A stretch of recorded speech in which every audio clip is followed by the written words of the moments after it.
like my time in the Dominican Republic, I really, and I always make a joke to all my friends. I'm like, all my stories are like this one time in the Dominican Republic.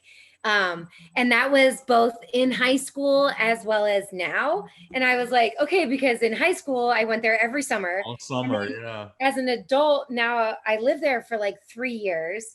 So now I'm just like, fuck, all of my stories are this one time in the Dominican Republic. Um, but so I was in the Dominican Republic when Obama won. Oh wow.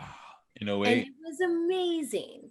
Like to watch like a primarily black country just and they're so connected to the US too with tourism and just everything, right? Trade, everything. And then I was also there for when the Phillies won the World Series. Wow. And it's a country that just fucking loves baseball. So it was one of the coolest places to watch, like the Phillies win the World Series. And then I don't know, just my perspective on things. I wish I had maybe like I maybe had that perspective prior to living there, but was never able to keep it at the forefront all the time. I guess I don't know if that makes sense. You mean political? You mean a political mindset, or I think like a mindset of like political and like advocating for people that can't advocate for themselves. Sure. That like, you know, I was advocating for people in the Dominican Republic that didn't necessarily have a voice of their own in the Dominican Republic, which if you don't have a voice in the Dominican Republic, like you're the worst of the, like it's really bad. And then, but then also at the same time, realizing and recognizing how many people in the United States don't have that.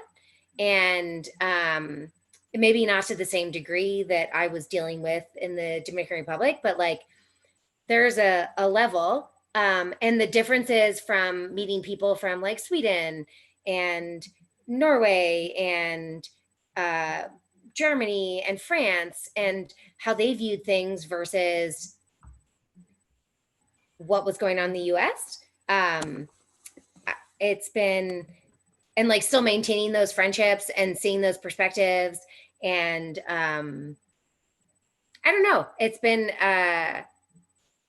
it just solidified my need and want to really advocate for people that don't have a voice. And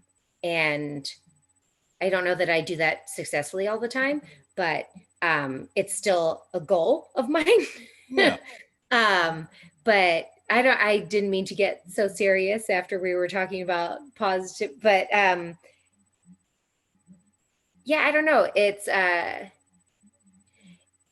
I really changed my perspective on so many things. Like I lived in New York in a tiny little apartment, right? But I still had running water all the time and I had electricity. And on a regular basis, I lost electricity and I didn't have running water and I didn't have access to a lot of things when I was living there. And then I moved to a different city and I started to have more access to those things and see the disparities within that country. And I don't know.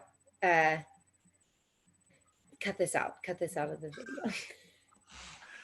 No, I mean, it's, you start to realize that things are not the same everywhere you are. Right, which I think I knew before, but like once you see it firsthand. To not have running water, you know. I had to take like public transportation to go to work, and that would take an extra, maybe it would take an hour and a half to get to work instead of people's normal like 15-minute commute or something. And be squeezed in and shoved in with 7 people into a tiny little space.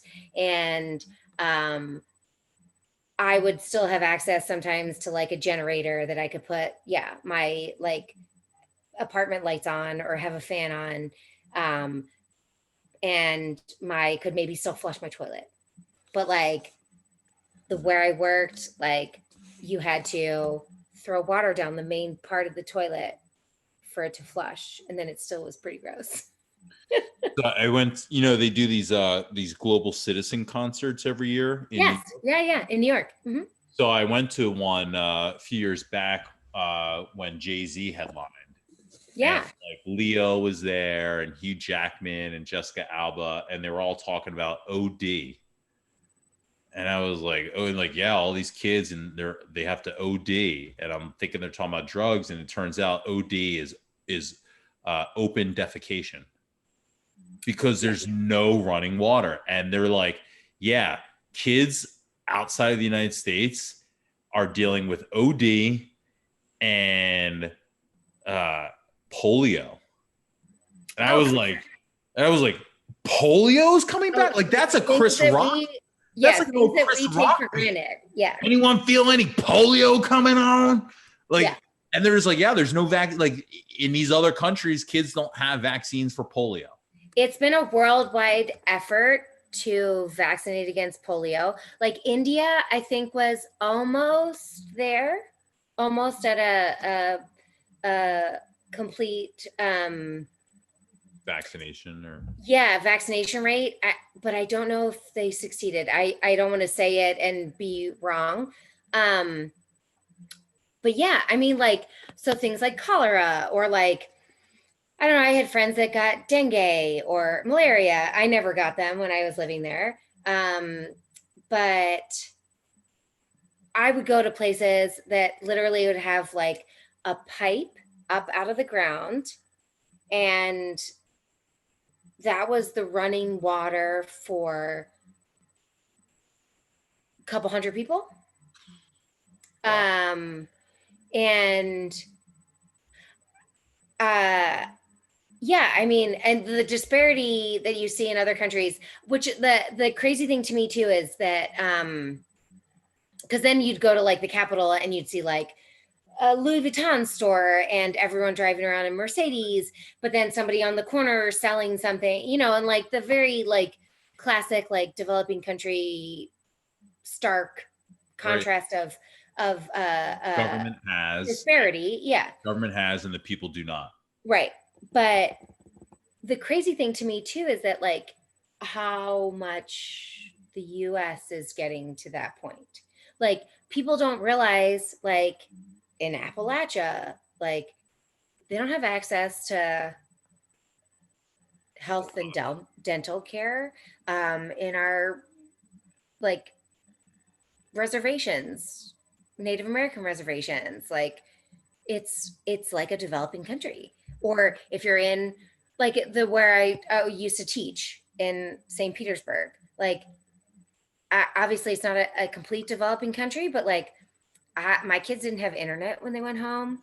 They're like maybe had air conditioning, maybe didn't. And in Florida, and that's like, like I just things that people can easily not think about. Particularly if you think about if you stay where we came from. And I know there was disparity in from suburb to suburb. Right. Of like borough to borough. Right. And even within our district, right? Yeah. Like Ambler versus like where I grew up, very different, even though kids that live in West Ambler and then kids that grew up in Bluebell Country Club. Exactly.